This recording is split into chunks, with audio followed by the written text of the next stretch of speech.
अस्सलाम वालेकुम स्टूडेंट्स, मैं हूं राव जहांजेब अपने यूट्यूब चैनल फिजिसिस्ट जहांजेब के साथ। स्टूडेंट्स, आज के लेक्चर में हम आर्टिफिशियल सैटेलाइट और इससे रिलेटेड छोटे छोटे टॉपिक्स को डिस्कस करेंगे एमसीक्यू के लिहाज से। तो चलें हम स्टार्ट करते हैं। आपके सामने ये अर्थ की सरफेस मौजूद है। अर्थ की सरफेस से आप किसी भी डिस्टेंस पे एक सैटेलाइट मौजूद है, उसको क्या करते हैं, आप एक इनिशियल पुश देते हैं, एक इनिशियल वेलोसिटी देते हैं। यहाँ पे इस सैटेलाइट को फर्ज करें कुछ ना कुछ आपने क्या किया जी, इनिशियल वेलोसिटी दी। अगर वो इनिशियल वेलोसिटी जरा कम हुई तो ये अर्थ की सरफेस पे गिर जाएगा, क्योंकि ग्रेविटेशनल एक्सेलरेशन मौजूद है, ग्रेविटी मौजूद है जो कि इसको अट्रैक्ट कर रही है। तो अगर आप मजीद स्पीड बढ़ाते हैं तो फिर ये यहाँ पे गिर जाएगा। लेकिन एक वक्त ऐसा आएगा इंक्रीज करते हुए स्पीड में कि ये अर्थ की सरफेस पे गिर नहीं पाएगा, बल्कि यहाँ सीधा नीचे की तरफ आ जाएगा। अब ये गिरा क्यों नहीं? क्योंकि अर्थ की सरफेस स्फेरिकल है, स्फेरिकल सरफेस की वजह से ये गिर नहीं पाया। जब यहाँ पे पहुंचेगा ये ऑब्जेक्ट तो इसकी कोशिश है कि ये जमीन पे गिरे, लेकिन गिर नहीं पाता। क्यों? क्योंकि अर्थ की सरफेस जो है वो स्फेरिकल है। फिर ये यहाँ पे पहुंच जाएगा। जब यहाँ पे पहुंचेगा तो अब भी इसकी यही ख्वाहिश है कि ये जमीन पे गिर जाए, क्योंकि ग्रेविटेशनल एक्सेलरेशन और ग्रेविटी इसको अपनी तरफ खींच रही है। तो अब जरा देखें क्या होगा कि ये मजीद इसकी रोटेशन करेगा, यहाँ पे आ जाएगा। यहाँ पे भी इसकी यही कोशिश होगी कि ये जमीन पे गिर जाए, लेकिन चूंकि स्फेरिकल सरफेस है ये नहीं गिर पाएगा और अपना चक्कर मुकम्मल कर लेगा। अब यहाँ पे अगर इसने अपना एक चक्कर मुकम्मल कर लिया, फिर दोबारा यहीं पे पहुंच गया, गिर फिर भी नहीं पाएगा और इस तरीके से ये जमीन के गिर्द रोटेट करता रहेगा। और आप गौर करें तो ये जो चीज है ये जमीन के गिर्द फ्रीली फॉलिंग मोशन परफॉर्म कर रही है, क्योंकि इस पे कोई फोर्स तो नहीं लगा रहे। हमने तो इसको इनिशियल पुश दिया था, अब तो कोई फोर्स नहीं लगा रहे ना। अब कोई फोर्स नहीं लगा रहे तो ये कॉन्टिन्यूसली फ्रीली फॉलिंग मोशन में है। ठीक है, इसको हम कहते हैं जी ये एक आर्टिफिशियल सैटेलाइट है। अब हम ये देख लेते हैं कि ये मिनिमम इसको कितनी इनिशियल वेलोसिटी, कितनी इनिशियल स्पीड दें कि ये जमीन के गिर्द अपनी रोटेशन परफॉर्म करने लग जाए। ठीक है, वो जो मिनिमम वेलोसिटी होगी वो कहलाएगी आपकी ऑर्बिटल वेलोसिटी। ठीक है, अब अगर ये जमीन के गिर्द सर्कुलर मोशन परफॉर्म कर रहा है तो इस पे कोई ना कोई सेंट्रीपिटल तो एक्ट कर रही है फोर्स। और सेंट्रीपिटल फोर्स कहां से आ रही है भाई? वो सेंट्रीपिटल फोर्स आ रही है जिस फोर्स से ये जमीन इस सैटेलाइट को अपनी तरफ खींच रही है, वहीं से सेंट्रीपिटल फोर्स आ रही है। तो अगर हम फर्ज कर लें कि ये जो सैटेलाइट है इसका मास है स्मॉल m और अर्थ का जो मास है वो कैपिटल M है। ठीक है, तो हम क्या कह सकते हैं? हम कहते हैं कि ये जो सेंट्रीपिटल फोर्स इस सैटेलाइट के पास है ये कहां से आई है जी? ग्रेविटेशनल फोर्स की वजह से, जो न्यूटन के ग्रेविटेशन के कानून से मालूम करते हैं Gmm/r²। इक्वेशंस को इक्वेट करें, क्योंकि ये दोनों फोर्सेस आपस में बराबर हैं, तो हमारे पास ऑर्बिटल वेलोसिटी क्या आती है? v √√of Gm/r। ठीक हो गया, ये हमारे पास क्या आ गई जी? इसकी ऑर्बिटल वेलोसिटी। ठीक है, अब यहाँ पे Gm/r लिखा हुआ है, जबकि हमें पता है कि ग्रेविटेशनल एक्सेलरेशन G बराबर होता है Gm/r²। अगर इस r² में से एक r मैं उठा के ले जाऊं यहाँ G के साथ और एक r यहीं रहने दूं तो ये Gm/r किसके बराबर आ गया? G × r के। तो इस Gm/r की जगह आप क्या करेंगे? ये Gr पुट कर देंगे। तो यहां से फार्मूला क्या बन जाएगा? v √√of G × r। ये भी आपका ऑर्बिटल वेलोसिटी का फार्मूला है। अब चूंकि ये वो मिनिमम वेलोसिटी है जो किसी भी सैटेलाइट को ऑर्बिट में डालने के लिए जरूरी होती है, तो इसको क्रिटिकल वेलोसिटी का नाम भी हम देते हैं। हम इसको क्रिटिकल वेलोसिटी भी कह सकते हैं। तो ये है आपकी जी क्रिटिकल वेलोसिटी। अब हम क्रिटिकल वेलोसिटी कैलकुलेट कर लेते हैं जी, क्या होगी? तो क्रिटिकल वेलोसिटी आप इस फार्मूले से कैलकुलेट करेंगे। तो चलें जी कैलकुलेट करते हैं। v G की वैल्यू जी 9.8 और इसके साथ क्या आ जाएगा? r की वैल्यू 6.4 मल्टीप्लाई 10⁻⁶। तो यहां से जो G की आपके ये v की जो वैल्यू आ जाएगी वो आपके पास आ जाएगी v 7.9 किलोमीटर पर सेकंड। ये बहुत इंपॉर्टेंट एमसीक्यू है कि वो ऑर्बिटल वेलोसिटी की वैल्यू क्या होती है, आप बताएंगे जी 7.9 किलोमीटर पर सेकंड। अब ये जो सैटेलाइट मूव कर रही है अर्थ के गिर्द, ये इसका टाइम पीरियड कितना होगा, ये अपना एक चक्कर कितनी देर में मुकम्मल करेगी, ये हम देखते हैं। तो चलें वो कैसे निकालेंगे हम, हमें जी फार्मूला पता है T is equal to S over V होता है। तो यहां से हम क्या करेंगे, T is equal to S over V. अब ये तो एस ओवर वी है ना, एस है टोटल तय करदा फासला जो कि सर्कमफेरेंस ऑफ सर्कल के बराबर होगा। तो यहां पे आप क्या करेंगे, यहां पे आप लिख देंगे जी एस की जगह 2 पाई आर। तो एस की जगह आपने लिख दिया जी 2 पाई आर। तो आप क्या करेंगे जी, ये आर कैपिटल आर लिख देंगे जो क्योंकि ये क्या है, अर्थ का रेडियस है। तो आप पुट करें वैल्यू जी 2 3.14, आर की value 6.4 multiply 10⁻⁶ divided by v की वैल्यू अभी निकालिए 7.9। तो यहां से अगर आप देखें तो इसका जो जवाब आपके पास आ जाएगा, यानी इसका टाइम पीरियड जो आ जाएगा वो आ जाएगा 50-60 सेकंड। ये बहुत इंपॉर्टेंट एमसीक्यू है और इसको हम ये भी कह सकते हैं कि 84 मिनट्स अप्रॉक्सीमेटली। ठीक है, तो ये भी आपका पास क्या है जी, एक बहुत इंपॉर्टेंट एमसीक्यू है, इसको आपने अच्छे से याद रखना है। तो अब हम एक बहुत ही इंपॉर्टेंट डिस्कशन कर लेते हैं इस हवाले से कि अगर यही सैटेलाइट जमीन से किसी और हाइट पे होता, थोड़ा ज्यादा हाइट पे होता, तो क्या तब भी इसको इतनी ही स्पीड रिक्वायर होती? नहीं, जैसे जैसे आप मजीद हाइट पे जाएंगे तो जो रिक्वायर्ड स्पीड है वो कम होती जाएगी इसको ऑर्बिट में डालने के लिए। तो क्या होगा वो जरा देख लेते हैं। देखिए बच्चे, अगर आप इसको मजीद हाइट पे लेके जा रहे हैं तो हाइट पे ले जाने के साथ साथ आप यहां बताएंगे कि जैसे जैसे हाइट इंक्रीज करेगी वैसे वैसे रिक्वायर्ड स्पीड जो है वो डिक्रीज करती जाएगी। यानी कि अब आपको कम इनिशियल वेलोसिटी देनी पड़ेगी उसको ऑर्बिट में डालने के लिए, और इसके साथ साथ क्या होगा, वो अपना चक्कर जरा देर में पूरा करेगा। तो उसकी वजह से क्या हो जाएगा कि टाइम पीरियड क्या हो जाएगा आपका, इंक्रीज कर जाएगा। अब इसमें आपने क्या देखा कि ये सैटेलाइट तो फ्रीली फॉलिंग मोशन परफॉर्म कर रही है। अगर ये फ्रीली फॉलिंग कंडीशन में है तो इसके अंदर जो एस्ट्रोनॉट या जो ऑब्जेक्ट मौजूद होंगे उनके पास तो ग्रेविटी मौजूद ही नहीं होगी, वो जमीन के साथ प्रेस होकर रह ही नहीं सकते। और अगर एस्ट्रोनॉट मौजूद हैं तो वो अपने एक्सपेरिमेंट तो परफॉर्म ही नहीं कर सकते, क्योंकि फ्रीली फॉलिंग के केस में जो ऑब्जेक्ट्स होते हैं वो तो वेटलेस होते हैं ना।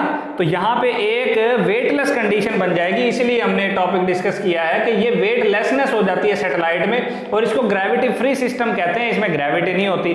तो इस चीज को ओवरकम करने के लिए हम क्या करते हैं, उसमें आर्टिफिशियल ग्रेविटी प्रोड्यूस कराते हैं। अब आर्टिफिशियल ग्रेविटी कैसे प्रोड्यूस कराते हैं कि एक सैटेलाइट को अपने ही एक्सिस के गिर्द क्या कर देना है जी, घुमा देना है। जब सैटेलाइट अपने ही एक्सिस के गिर्द घूमेगा तो उसमें एक आर्टिफिशियल ग्रेविटी प्रोड्यूस हो जाएगी, और जो एस्ट्रोनॉट हैं वो जमीन के साथ प्रेस होकर रहेंगे, जो ग्राउंड है उसके साथ प्रेस होकर रहेंगे। तो कितने ज्यादा साइकिल्स पर सेकंड होने चाहिए कि आपकी सैटेलाइट को आर्टिफिशियल ग्रेविटी मिल जाए? तो वो साइकिल्स पर सेकंड को हम कहते हैं जी फ्रीक्वेंसी।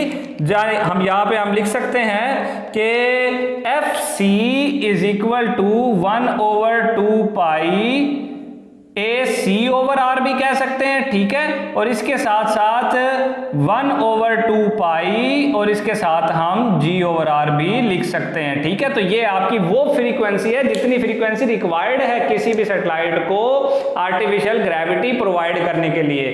तो चलें अब हम आगे चलते हैं कि ये जियो स्टेशनरी ऑर्बिट्स क्या है। जियो स्टेशनरी यानी अर्थ के लिहाज से क्या हो, स्टेशनरी हो।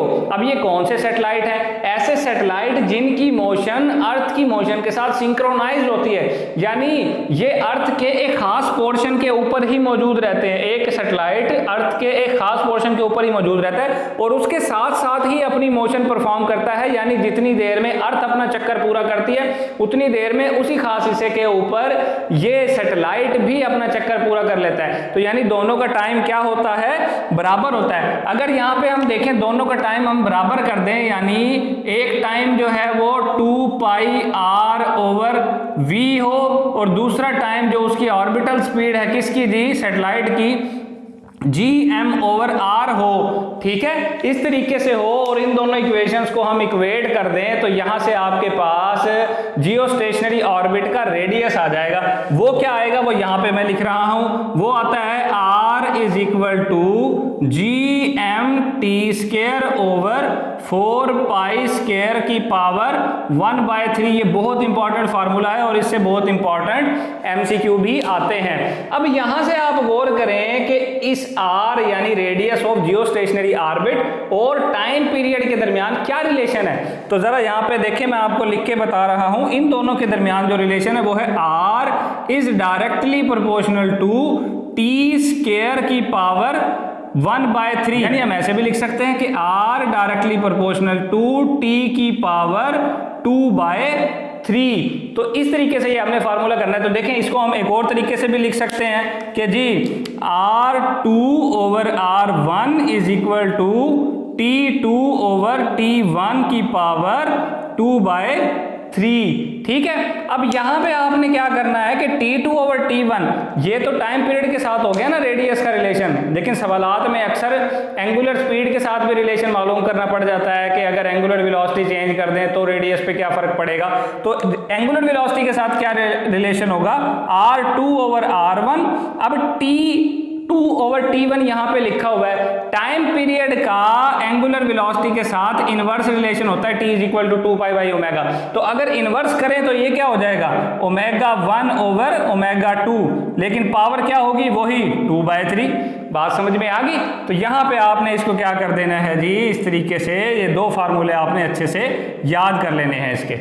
अब जब हम इस फार्मूले में वैल्यूज पुट करें जी एम टी स्क्वायर और 4 पाई स्क्वायर की, तो जो कैलकुलेशन करने के बाद जो आंसर आता है यानी जियो स्टेशनरी ऑर्बिट का जो रेडियस आता है वो किसके बराबर है, 4.23 मल्टीप्लाई 10⁴ किलोमीटर। लेकिन ये रेडियस कहां से लिया गया है, कहां से डिस्टेंस लिया गया है, ये डिस्टेंस लिया गया है बच्चे सेंटर ऑफ अर्थ से। ठीक है, अगर सेंटर ऑफ अर्थ से डिस्टेंस लें तो ये आता है 4.23 multiply 10⁴ kilometre. Centre of earth से ये डिस्टेंस लिया गया है। लेकिन यही डिस्टेंस अगर कहां से लिया जाए, ये हाइट कहां से ली जाए, इक्वेटर से, इक्वेटर से हाइट ली जाए तो 36,000 किलोमीटर ये हाइट आती है।